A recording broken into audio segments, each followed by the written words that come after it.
Hi hello friends, കൽഹാനയുടെ പുതിയൊരു വീഡിയോയിലേക്ക് ഏവർക്കും സ്വാഗതം. കടല ഒന്നും അരച്ച് ചേർക്കാതെ തന്നെ നല്ല കുറുകിയ ചാറോട് കൂടിയ ഒരു വെറൈറ്റി കടലക്കറിയാണ് ഇന്നത്തെ നമ്മുടെ റെസിപ്പി. നല്ല സ്വാദാണ് ഈ കറിക്ക്.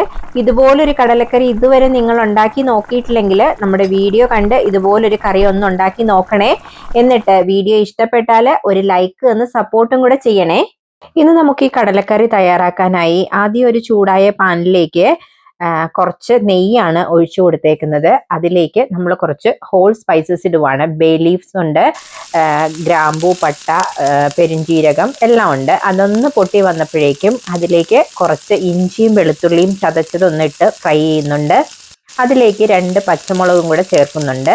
എല്ലാം കൂടി ഒന്ന് ഫ്രൈ ആയി വന്നപ്പോഴേക്കും അതിലേക്ക് 3 സവോള അരിഞ്ഞതാണ് ചേർത്ത് കൊടുക്കുന്നത്. 3 മീഡിയം വലിപ്പത്തിലുള്ള സവോള ഉണ്ടായിരുന്നു.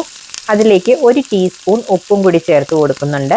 എന്നിട്ട് എല്ലാം കൂടെ നന്നായിട്ടൊന്ന് വഴറ്റിയെടുക്കണം. സവോള നന്നായിട്ട് ഒന്ന് വഴന്ന് കിട്ടണം. അപ്പോഴാണ് ഈ കറിക്ക് കൂടുതൽ ടേസ്റ്റ് ഉണ്ടാകുന്നത്. അപ്പം നമ്മൾ നന്നായിട്ട് അതൊന്ന് വഴറ്റിയെടുക്കുവാണേ. എന്നിട്ട് അതിലേക്ക് 1/2 ടീസ്പൂൺ മഞ്ഞൾപ്പൊടിയാണ് ചേർത്ത് കൊടുത്തേക്കുന്നത്. കൂട്ടത്തിൽ 3 ടീസ്പൂൺ മല്ലിപ്പൊടിയും 3 ടീസ്പൂൺ കാശ്മീരി മുളക് പൊടിയും കൂടെ ചേർത്ത് കൊടുക്കുന്നുണ്ട്. സാധാ മുളക് പൊടി ഞാൻ ചേർക്കുന്നില്ല. നിങ്ങൾക്ക് എരിവ് കൂടുതൽ വേണമെങ്കിൽ സാധാ മുളക് പൊടിയും കൂടെ ചേർത്ത് കൊടുക്കാം. എന്നിട്ട് എല്ലാം കൂടെ കൂട്ടി നന്നായിട്ട് ഒന്ന് ഇളക്കി യോജിപ്പിച്ച് അതിൻ്റെ പച്ചമണം മാറുന്നത് വരെ നന്നായിട്ടൊന്ന് ഇളക്കി കൊടുക്കുക.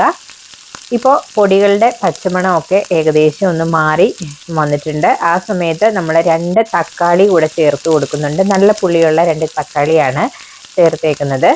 തക്കാളി കൂടെ നന്നായിട്ടൊന്ന് വഴന്ന് കിട്ടണം. എന്നിട്ട് നമുക്ക് ഇത് അരച്ചെടുക്കാനുള്ളതാണ്. ഇപ്പം നമ്മുടെ ചാനലിൽ കുക്കിംഗ് വീഡിയോസ് മാത്രമല്ല കേട്ടോ, ട്രാവൽ വീഡിയോസും ഉണ്ട്, സ്വിറ്റ്സർലൻഡ് വീഡിയോസൊക്കെ ധാരാളം അപ്ലോഡ് ചെയ്തിട്ടുണ്ട്. നിങ്ങൾ ഇതുവരെ അത് കണ്ടിട്ടില്ലെങ്കിൽ അതൊന്ന് കണ്ടു നോക്കൂ കേട്ടോ. അപ്പോൾ നമ്മുടെ തക്കാളിയൊക്കെ ഏകദേശം ഒന്ന് വെന്ത് ഉടഞ്ഞ് വന്നിട്ടുണ്ട്. നിങ്ങൾക്ക് വേണമെങ്കിൽ ഇത് അടച്ചു വെച്ച് ഒന്ന് കുക്കാക്കി എടുക്കാം. ഞാനിപ്പോൾ അതൊന്ന് ഇളക്കി കൊടുത്തോണ്ടിരിക്കുവാണ്. അപ്പോഴാണ് അതിന് കൂടുതൽ ടേസ്റ്റ് കിട്ടുന്നത്. നമ്മളിങ്ങനെ ഇളക്കി ഒന്ന് ഫ്രൈ ആക്കി എടുക്കുമ്പോൾ. അടച്ചു വെച്ച് അതിലേക്ക് ആവി വെള്ളം വീഴുമ്പോൾ അതിന് വേറൊരു ടേസ്റ്റാണ് കിട്ടുന്നത്. അപ്പോൾ നമ്മുടെ തക്കാളി ഉള്ളിയൊക്കെ ഇവിടെ ഫ്രൈ ആയി വന്നിട്ടുണ്ട്. അപ്പോൾ ഞാനതിനെ വേറൊരു പാത്രത്തിലേക്കൊന്ന് മാറ്റി കൊടുക്കുവാണ്. ഈ കൂട്ട് നന്നായിട്ട് തണുത്ത് കഴിയുമ്പോഴാണ് നമുക്ക് മിക്സിയിലിട്ട് അരച്ചെടുക്കാൻ പറ്റുന്നത്. അപ്പം അതുകൊണ്ട് അതുവരേക്കും ഞാനതൊരു പാത്രത്തിലേക്ക് മാറ്റി വെച്ച് കൊടുത്തു. ഇപ്പം അതിൻ്റെ ചൂടൊക്കെ ഒന്ന് മാറിയിട്ടുണ്ട്. അപ്പം അത് നമ്മളൊരു മിക്സിയുടെ ജാറിലേക്കിട്ട് വെള്ളം ഒട്ടും ചേർക്കാതെ അരച്ചെടുക്കാൻ പോവുകയാണ്. വീണ്ടും ആ പാൻ തന്നെ അടുപ്പിലേക്ക് വെച്ച് നെയ്യാണ് ഒഴിച്ചു കൊടുത്തേക്കുന്നത്. എന്നിട്ട് അതിലേക്ക് 1 ടീസ്പൂൺ നല്ല ജീരകം ചേർത്തു. അതൊന്ന് പൊട്ടി വന്നപ്പോൾ നമ്മൾ അരച്ചു വെച്ചേക്കുന്ന അരപ്പും കൂടെ അതിലേക്ക് ചേർത്ത് കൊടുത്തിട്ടുണ്ട്. കൂട്ടത്തിൽ മിക്സി കഴുകിയ കുറച്ച് വെള്ളം, ചൂടുവെള്ളം ഒഴിച്ചാണ് ഞാൻ കഴുകിയത്, അതും കൂടെ ചേർത്ത് നന്നായിട്ട് അതിൻ്റെ പച്ചമണം മാറുന്നത് വരെ ഒന്ന് വഴറ്റി കൊടുക്കണം.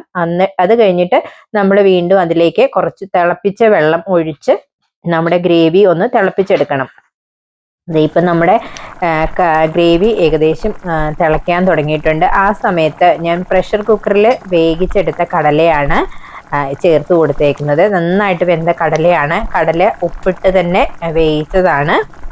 അപ്പോൾ അതാണ് ഇപ്പം നമ്മൾ ഈ കറിയിലേക്ക് ചേർത്ത് കൊടുത്തേക്കുന്നത്. ഞാൻ കുക്കിങ്ങിന് നെയ്യ് എടുത്തെന്ന് വെച്ച് നിങ്ങൾ നെയ്യ് എടുക്കണം എന്നില്ല. നിങ്ങൾക്ക് ഓയിലാണ് ഇഷ്ടമെങ്കിൽ ഓയിൽ ചേർക്കാം കേട്ടോ. എനിക്ക് കുക്കിങ്ങിന് നെയ്യാണ് കൂടുതൽ ഇഷ്ടം, നെയ്യ് അല്ലെങ്കിൽ ബട്ടർ.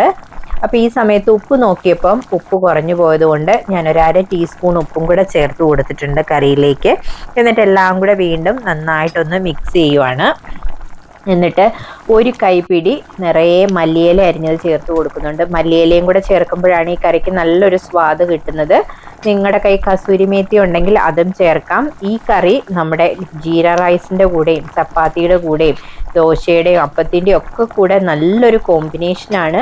അപ്പോൾ എല്ലാവരും ഇതൊന്ന് ട്രൈ ചെയ്ത് നോക്കണം. ട്രൈ ചെയ്ത് നോക്കിയിട്ട് നമ്മുടെ ഫീഡ്ബാക്ക് അറിയിക്കണം. അപ്പോൾ thank you for watching. By.